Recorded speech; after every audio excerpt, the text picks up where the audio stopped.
Welcome to Byte-Sized Tech. All right, let's get right into it. We're seeing this massive shift happening in the tech world right now. And I'm not talking about the next hot app. Nope, this is way bigger. We're talking about the fundamental rules of the game, the ones for innovation being totally rewritten by governments and global competition. So today, we're going to dig into how policy, not just code, is really defining what's next for technology. And this quote, man, it just hits the nail on the head. It really captures the feeling out there. See, success in tech today, it's not just about having a great idea anymore.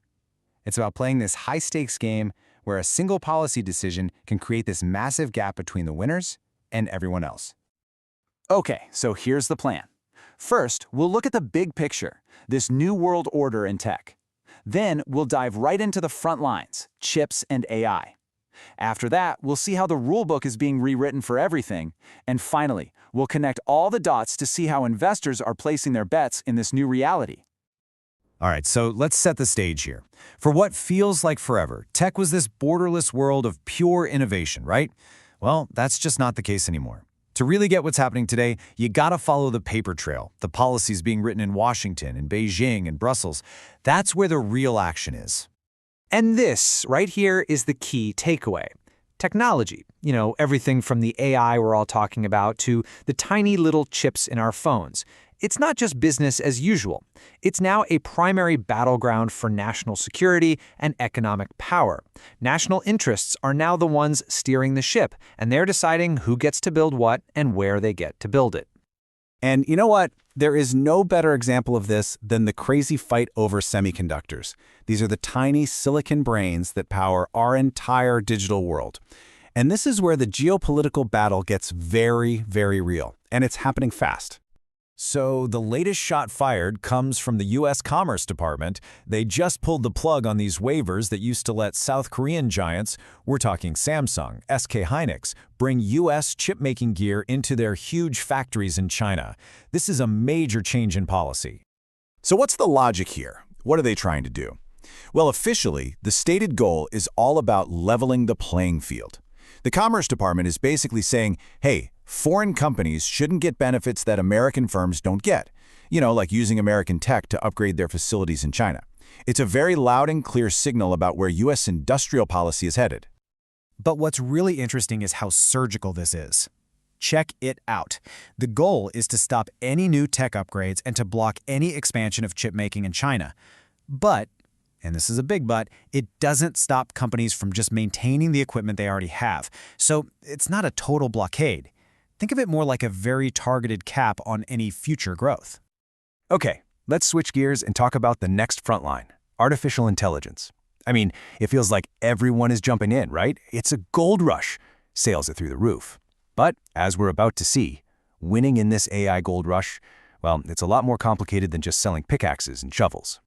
And just look at this paradox. It's fascinating. On one side, you've got a company like Dell. They are selling an absolute ton of AI servers. But here's the catch. It's like a high-calorie, low-muscle business. They crushed sales expectations by over $1 billion. But that massive beat translated to, wait for it, just a tiny 2-cent beat on their earnings per share. Then you look at Alibaba. They actually missed their revenue targets, but their stock took off. Why? Because investors are looking past the top line and seeing the real value in their high-margin AI and cloud services. Plus, and this is huge, they're making a strategic move to develop their own custom chips. Totally different ballgame. And this number right here really tells the story. Even with all these geopolitical headwinds we're talking about, Alibaba's overseas revenue is still growing at a pretty amazing clip. We're talking 26 to 27%. It just goes to show that even with all these new restrictions, the company is still finding ways to grow around the world. Now, this government influence isn't just about hardware and AI. It's also completely rewriting the rulebook for digital commerce. I mean, everything from the packages we order online to the crypto we might trade. The ground is shifting under our feet. So, first up is a rule you've probably never heard of, but I can almost guarantee you've benefited from it. It's called de minimis.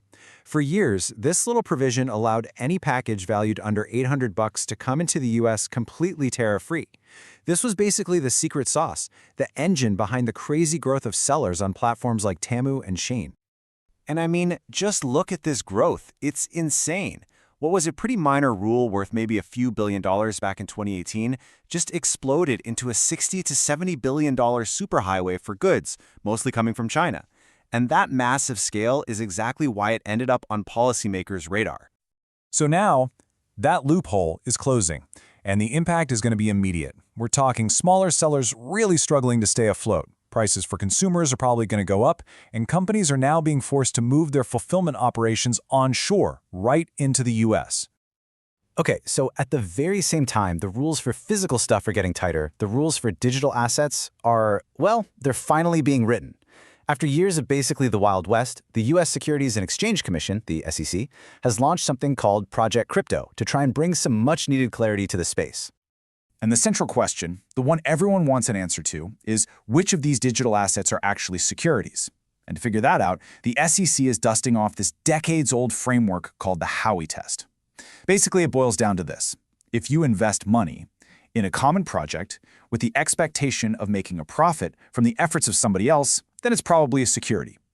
Now, trying to apply this old test to brand new tech like crypto, that is a massive, massive challenge. And whatever they decide is going to define the future of the entire industry in the US. So, we've seen how policy is shaking up chips, AI, and the digital rulebook. It all comes down to one big question, right? Where's the money going?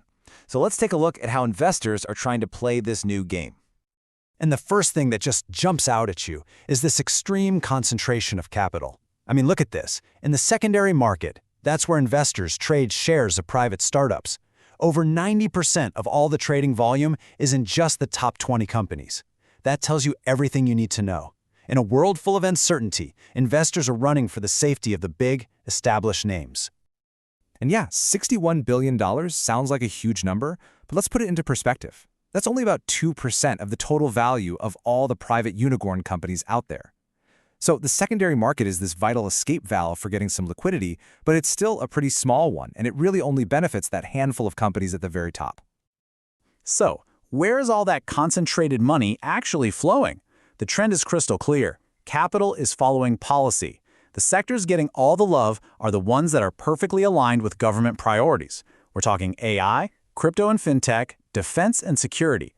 It's basically an America First portfolio built for this new era of geopolitical competition.